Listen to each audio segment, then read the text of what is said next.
GTA 4 is probably the most unique and special GTA game within the franchise. Not because it's the best or has the best visuals. It's unique because it's the darkest and most mature GTA game. It portrays topics that are not often talked about even in other games, and it also toned down the parody and satire aspects that the series is known for, instead going for a dark and bloody gangster story filled with murder, revenge, and betrayal.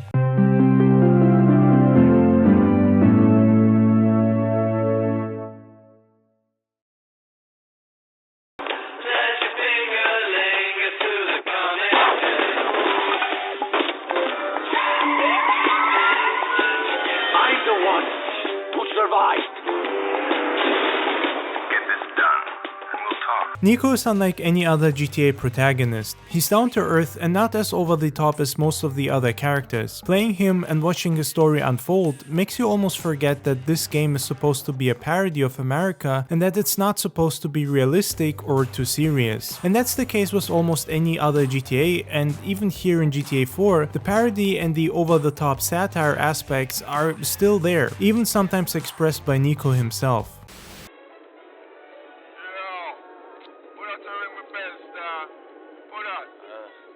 It's Nico. Nico? Yeah, me bleach hard last night, you know. Me soon come, yo. Just hold on. What? Come on. Wait! I'm walking here. Wait the Let's fuck go. up! Know what I mean? Hey! I'm walking here. I'm walking here. Up yours, you son of a bitch. You don't talk me that way. Get out of here. Don't worry about that. Actually, that ain't a bad way to pick up insurance, you know. Sorry, excuse me, sorry. Hey, I'm walking here. I'm walking here. Don't drive train. Low res, Conroe. Listening to radio talk shows, reading the billboards, or even watching the TV in Liberty City makes you remember what franchise this game is part of. It's all hilarious, filled with extremely dark and crazy humor, which makes Nico stand out and almost feel out of place here due to his more grounded and serious portrayal. He also engages in the parody from time to time, but aside from that, he's actually trying to survive as an immigrant in America. I don't know any other game that actually lets you play as a freshly arrived immigrant such as Nico, which is why this game has a unique take and perspective on the American experience and the American underworld. Normally, games or movies like to focus on the perspective of the American mafia, gangs, or other smaller criminal groups within the US. But to show the underworld from the perspective of a fresh immigrant and then feature mostly Russian and Slavic gangsters is still unique and to my knowledge hasn't been done anywhere else. The Italian mafia also plays a role in GTA 4, just like Irish gangsters and corrupt cops and politicians. But GTA 4 as a whole has a mostly Slavic vibe and was also clearly inspired by plenty of Slavic gangster movies. When Nico arrives in America, he's genuinely filled with hope and ready to start a new life, away from crime, still dealing with PTSD and memories from the Balkan War. After you walk into a village and you see 50 children all sitting neatly in a row against the church wall, each with their throats cut and their hands chopped off, you realize that the creature that could do this doesn't have a soul. Unfortunately, he didn't realize what kind of place Liberty City is, and before he knew it, it pulled him back into a life of crime. Just when I thought I was out, they pulled me back in. He has to constantly perform horrible actions, killing and robbing for money with very few moments of mercy and doubt. Nico is a cold-blooded gangster through and through, but he's also a very sympathetic character, which is why we simply overlook the horrible deeds he performs. Now to be fair, that's the case with most video games, and considering that the GTA franchise lets you run amok outside of story missions, you sometimes have to sort of separate a character's story actions from those that the player performs. Applying too much logic to video games doesn't really work, and I believe people should stop doing it. Seeing the Russian underworld in GTA 4 was awesome because we rarely see anything about them, and it felt like a fresh new world full of darkness and blood, which is exactly how they are in real life, and the game did a great job portraying the violent and unhinged nature of the Russian mob. He knows too much. You, get him. Are you sure? Sure. No, I'm not. Right now I'm wondering if it's him or you. People who fuck with me get fucked with. Okay, fine. Calm down. Whatever. Some old man's not paid me in months, and I'm not the kind of person who is treated this way. Old bastard owns a china shop in the Campton Avenue in Dukes. Here you go. Don't hurt him. Just teach him a lesson. Only the bad will teach a lesson. These people are not like other gangsters, certainly not like the Italian-American mafia. They are much darker, morally bankrupt and violent. Their violence levels that of the cartels, and we can see that in GTA 4 too, where Nico has to constantly perform some really horrific crimes. Him having to perform those crimes also shows the twisted and screwed up state in which Nico is in. He wants to go straight and live a decent life, and we see that he actually is a good man at heart who will do everything to protect his family and friends. But at the same time, he performs crimes of extremely gory nature, almost silently, even when he doesn't agree with the action or his current boss. When the war came, I did bad things. And after the war, I thought nothing of doing bad things. I killed people, smuggled people, sold people. When I was in the army, we were going on a mission to ambush a squad who had killed a lot of innocent people. They were our enemy, but we never did it. There were 15 of us, all boys from the village. But one of us betrayed the group.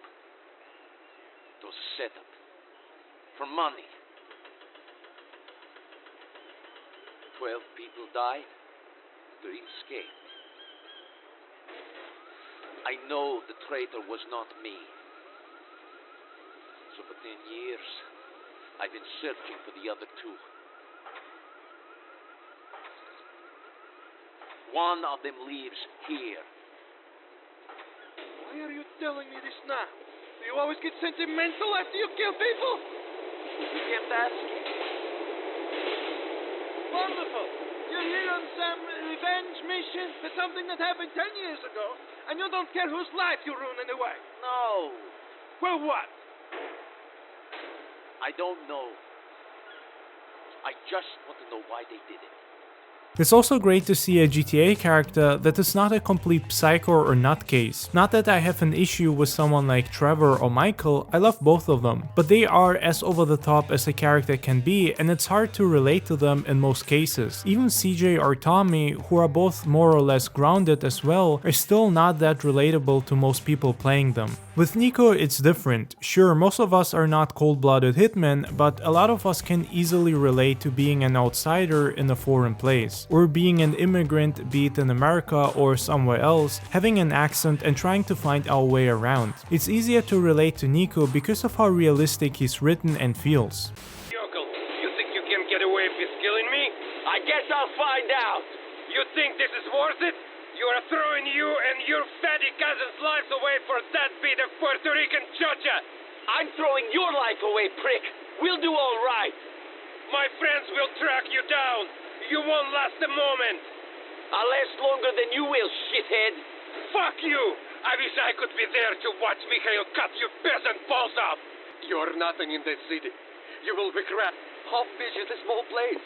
My friends will find you.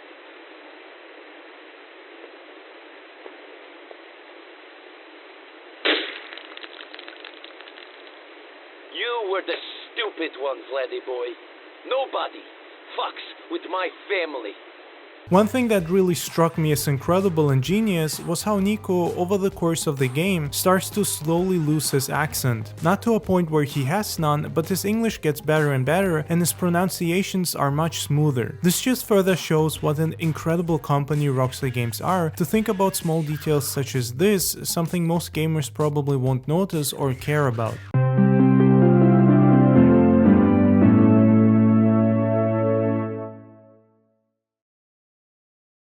Rockstar Games' biggest accomplishment within the GTA franchise, in my opinion, is the insane level and attention to details that they implement in their games. Nico losing his accent over time is one of those things that most other companies won't ever think about. It's details like that that elevate Rockstar Games from a normal company to a legendary one. GTA 4 is full of such things. Liberty City feels incredibly alive, and you really get the feeling of actually being in New York City. In fact, when I visited New York, I got flashbacks to certain areas from Liberty City, and it almost felt like I was revisiting these places despite never having been there in real life before. It's crazy how great of a job the developers did here when creating the smaller scale version of New York. The streets are full of cars, and during car chases you really feel like you're trying to navigate your way through one of the busiest cities in America. What I thought was an interesting design choice is the very dark and bleak color grading and atmosphere that Liberty City and the whole game has. It's almost like GTA 4 is a noir crime movie because all of these colors seem washed out. You can easily imagine Nico narrating the whole game like Max Payne, lost in his own thoughts while walking along the dark streets of Liberty City. This dark design harmonizes perfectly with the more mature story. The story is very pessimistic, twisted and violent. Bad things keep happening all the time, and it's up to you to either solve them or straight up cause them. In a way, it can feel like a bit of a shock. I played this game as a kid many times, but recently I finished Vice City and GTA 5 again, easily spending hundreds of hours in those two. So coming from Vice City and Los Santos to Liberty City feels like a trip to another universe in almost every aspect. You get the feeling that this city can't wait to chew you up and spit you out the first chance it gets, which is why you also feel even more sympathy for Nico, because it's not just him who has to survive here as an immigrant. You as the player have to do that too. I do think, however, that this lifeless atmosphere does get a bit depressing and annoying over time, which was intended of course, but it's one of the reasons why I can't invest hours upon hours into this game, like in GTA 5 for example. Either way, I think Liberty City is brilliant and one of the best cities within the franchise. Aside from its color palette, it's also incredibly detailed and fun to explore just for sightseeing. It has most of the famous New York landmarks, and I loved visiting all of them. Considering that this game came out in 2008, it still looks incredible and in many ways better than a lot of modern games coming out in 2025.